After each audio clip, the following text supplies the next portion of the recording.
cours mensuel pour vous, la communauté Immobilier 101. Tout ce que vous avez à faire, c'est de vous inscrire à ma chaîne YouTube, si ce n'est pas déjà fait, et aussi à mon compte Instagram, Better Call Chris. Et écrivez dans les commentaires de cette vidéo et des futures vidéos, hashtag Immobilier 101, et sur n'importe quelle photo Instagram aussi, pour avoir plus de chances de gagner. Le gagnant sera annoncé d'ici 2 semaines à la fin d'une vidéo. Merci et bonne chance! Alors, juste avant de commencer, clique sur le bouton j'aime, appuie sur la petite cloche pour être à l'affût de toutes mes futures vidéos et, sans oublier, laisse un petit commentaire avant la fin de la vidéo. Rentrons dans le vif du sujet maintenant.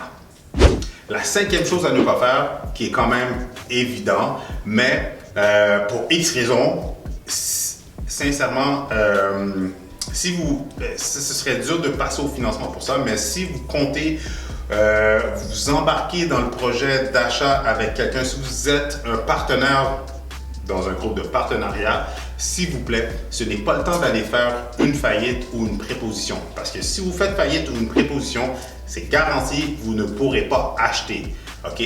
Si vous faites une faillite, mais la réalité, c'est que même si vous faites une faillite, on va parler pour la faillite. Si vous faites une faillite, OK, une fois que vous êtes libéré avec 2 ans de bon crédit, d'avoir bien géré, utilisé du crédit, un prêt voiture, une carte de crédit de plus de 5 000 $ ou plus, vous avez pu avoir du financement pour quoi que ce soit, mais que vous avez bien payé avec un historique de 2 à 3 ans. Après, suite à votre libération, vous serez techniquement en mesure de pouvoir faire une acquisition malgré que vous avez fait faillite. Mais si vous faites faillite ou une préposition, oubliez ça, il n'y a pas d'achat pour vous, vous n'allez pas pouvoir passer pour un financement hypothécaire, malheureusement. La 6e chose à ne pas faire, c'est de garder des limites de crédit assez élevées, proches de la limite. Non, non, non, s'il vous plaît. Qu'est-ce que vous devez faire avec vos cartes de crédit? Parce que c'est possible d'avoir, d'avoir des limites, d'avoir votre balance proche de la limite et de maintenir un bon crédit. Parce que si vous faites toujours vos paiements, vous payez à date, c'est sûr que vous allez quand même vous allez être en mesure de maintenir une bonne cote. Mais la réalité, c'est que vos ratios d'endettement vont être trop élevés. Qu'est-ce que vous devez faire? Qu'est-ce qui est idéal de faire? OK, avec qu'est-ce que j'ai entendu de d'autres spécialistes hypothécaires, de gourous dans le crédit. Qu'est-ce qui est recommandé? C'est de garder votre ratio d'utilisation en bas de 75% de la limite.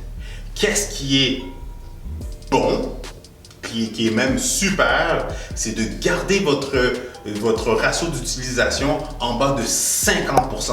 Mais qu'est-ce qui serait extraordinaire et même qui va vous donner un super pointage, ça va être de garder votre ratio d'utilisation en bas de 30% de votre limite. Donc, qui veut dire que si vous avez une limite de 1000 $, essayez idéalement de la garder en bas de 750 $. Qu'est-ce qui serait mieux? C'est de la garder en bas de 500 $.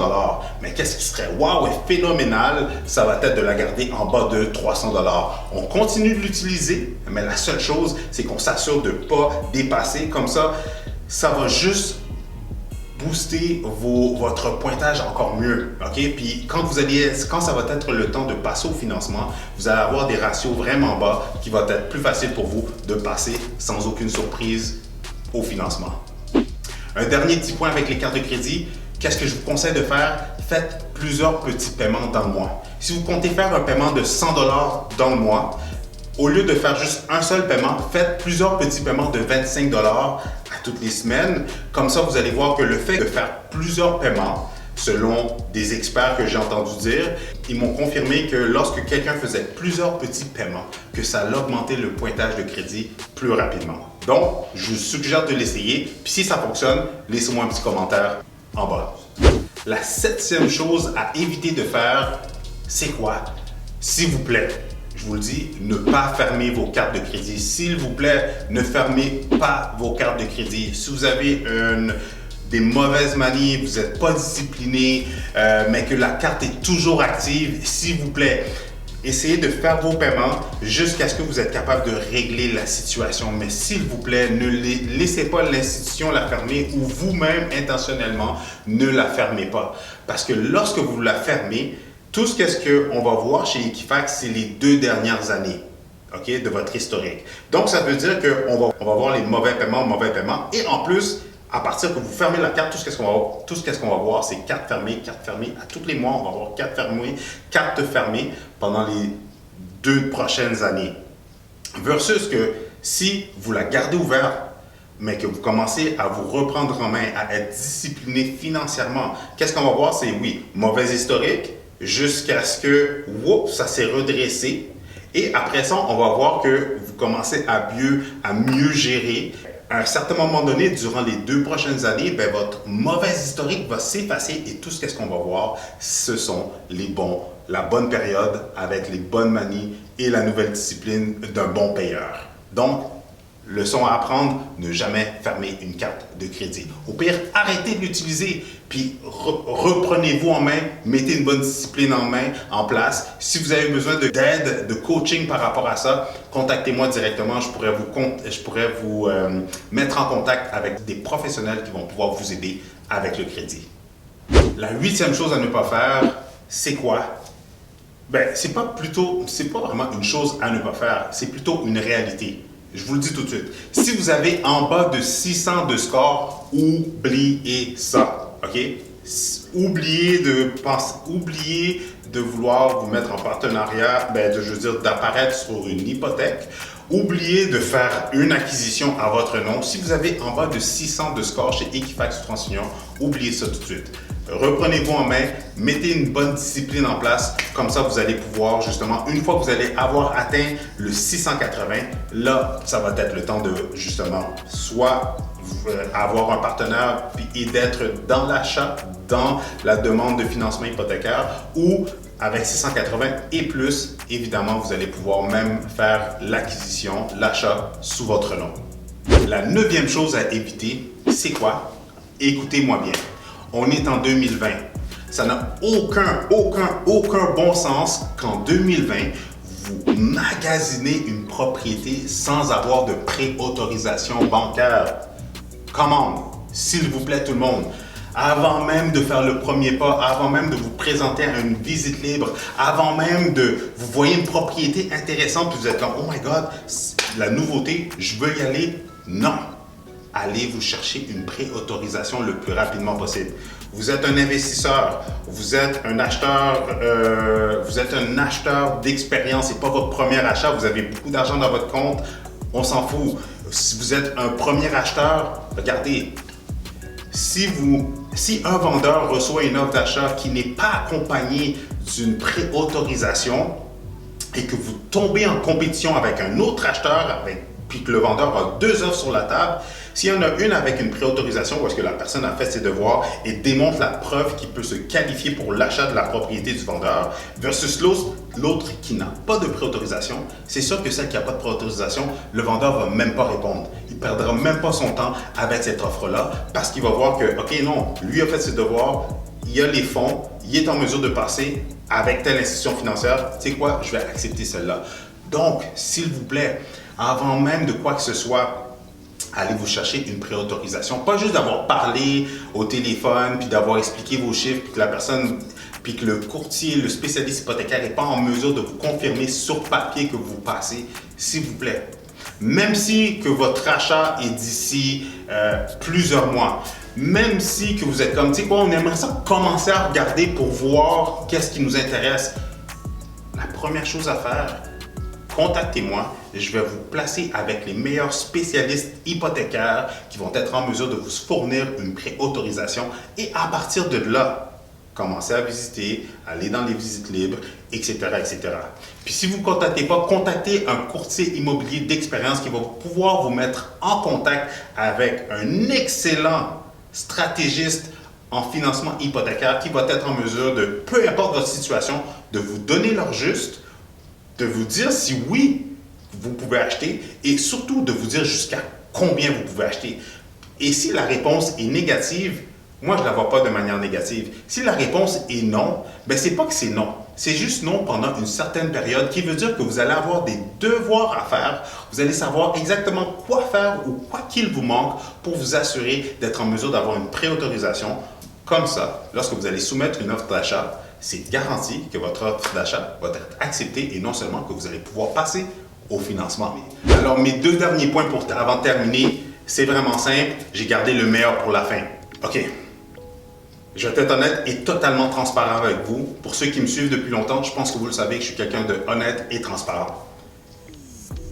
Les frais d'un courtier immobilier qui va magasiner avec vous, qui va vous assister lors de votre achat immobilier, de votre première acquisition, de votre deuxième, peu importe l'acquisition, de magasiner avec un courtier acheteur, ok? Vous êtes un acheteur, vous pensez acheter, vous êtes un investisseur, vous désirez faire une acquisition pour investir. Les frais d'un courtier immobilier sont gratuits, ok? Vous n'avez rien à débourser, vous n'avez rien à acheter.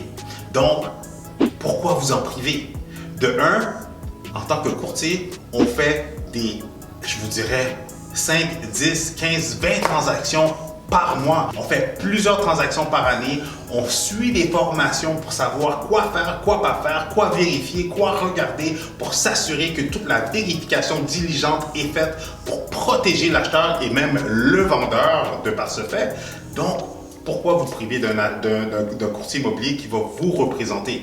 Écoutez-moi bien, le courtier du vendeur, son travail est d'avoir le meilleur prix pour le vendeur. Le courtier de l'acheteur, c'est quoi son travail? C'est d'avoir le meilleur prix pour son acheteur, pour défendre les intérêts de son acheteur. Donc, pourquoi ne pas magasiner avec un courtier qui va vous représenter, mais surtout défendre vos intérêts?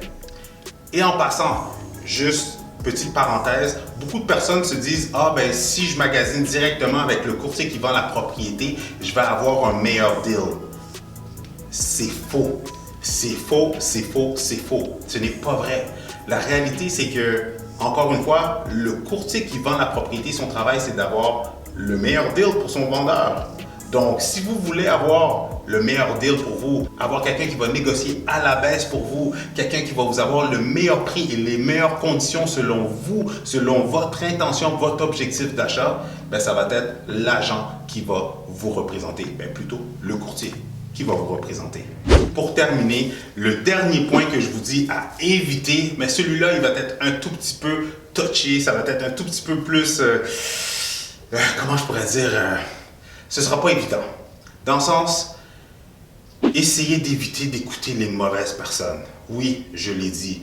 Maman, papa, le beau-père, la belle-mère, le beau-frère, le beau-cousin, le collègue du travail. Plus que vous écoutez tout le monde, moins que vous allez vous écouter vous-même. À force de vous faire bombarder par toutes les craintes, les peurs de votre entourage, à un certain moment donné, ça vous paralyse et vous faites, tu sais quoi? En fin de compte, je peux acheter. En fin de compte, c'est peut-être pas pour moi. En fin de compte, c'est quoi? Je vais reporter ça à l'année prochaine. Puis pourtant, vous avez toutes les finances, les moyens pour acheter maintenant. Plus que vous allez attendre, c'est plus les prix vont augmenter. Peu importe les crises, peu importe la période qu'on est.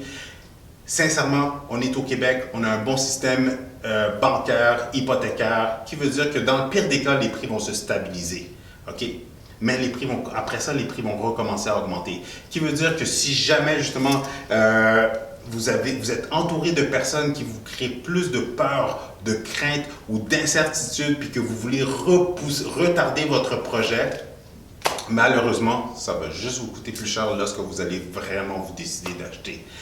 Donc, qui veut dire que je le vois, je l'ai vécu. J'ai été dans des transactions où est-ce que maman, papa, etc., l'entourage parle, vous donne des conseils. Mais c'est quand est-ce qu'ils ont acheté? Combien de maisons ont-ils acheté dans la dernière année? Combien de maisons ont-ils acheté? Combien de propriétés ont-ils acheté dans leur vie? Tandis que nous, les courtiers, on fait des dizaines de transactions à tous les mois. Donc, qui est la personne la mieux placée pour vous donner la meilleure information? Aussi, je vais être franc avec vous, la réalité, c'est qu'on est régi par un ordre professionnel qui s'appelle l'OACIQ, qui veut dire que leur travail, c'est de vous protéger vous. Notre travail en tant que courtier, c'est de protéger la partie qu'on représente, que ce soit l'acheteur ou le vendeur. Qui veut dire que si vous travaillez avec moi, j'ai pas le choix de vous donner la meilleure information, toutes les informations, de faire les vérifications diligentes nécessaires pour que lorsque vous allez prendre une décision, vous allez prendre la meilleure décision. Donc, s'il vous plaît, ça va être un petit peu difficile, mais Entourez-vous des bonnes personnes et n'écoutez pas les personnes qui vous influencent, qui vous disent quoi que ce soit. Au pire, faites juste valider avec un courtier ou plusieurs courtiers. Comme ça, vous allez avoir la bonne information. Alors, c'est tout pour aujourd'hui. Si vous avez aimé ce genre de contenu, si vous avez aimé ce genre de vidéo, laissez-moi des commentaires. Écrivez dans les commentaires #BetterCallChris. Et oui, encore une fois, #BetterCallChris. Comme ça, je vais m'assurer de continuellement vous donner des petites vidéos comme ça avec des trucs et astuces. Comme ça, vous allez pouvoir vous optimiser, avoir les bonnes informations pour saisir les futures opportunités. Alors sur ce, passez une excellente journée tout le monde.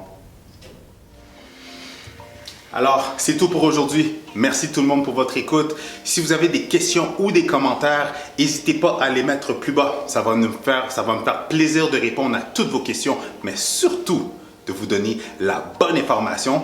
J'ouvre une petite parenthèse.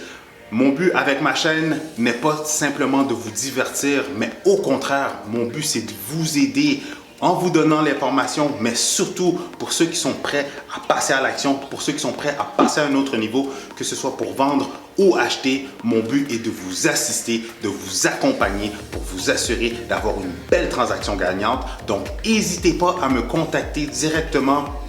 Mes informations sont plus bas. Envoyez-moi des messages sur toutes les plateformes de réseaux sociaux. Christopher Salador, vous allez me trouver, ou sinon sous le nom de BetterCallChris. Pour terminer, aimez, commentez et partagez la vidéo avec les gens que vous savez que ce contenu pourrait servir. Et c'est Christopher Salador, votre courtier immobilier, en plus d'être votre guide, votre coach, votre conseiller en immobilier. Merci tout le monde. Et pendant qu'on y est, juste avant de passer à autre chose, j'ai cette vidéo-là et cette vidéo-là qui pourrait être vraiment intéressante pour vous aider à vous structurer ou à planifier votre prochaine transaction. Alors, je vous recommande fortement d'aller écouter soit celle-là ou peut-être même celle-là. De toute façon, si vous avez des questions ou quoi que ce soit, BetterCallChris.